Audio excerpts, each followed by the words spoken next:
आज श्रीजुक्त आम excise commissioner Narasingh Bhal एवं श्रीजुक्त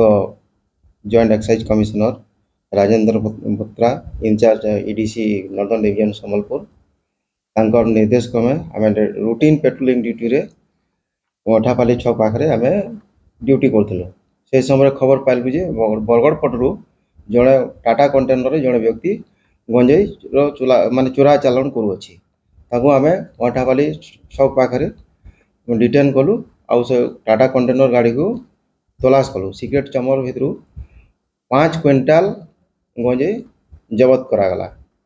आउ ए संक्रांत जन को गिरफ कराई कोर्ट चालान कराई गंजेईटा सर से ड्राइवर कहबार अनुसार से निजे मालिक भी आउ निजे गाड़ी ओनर भी से कहबार हिसाब से बरगढ़ रू से माने उत्तर प्रदेश को से नौला सर।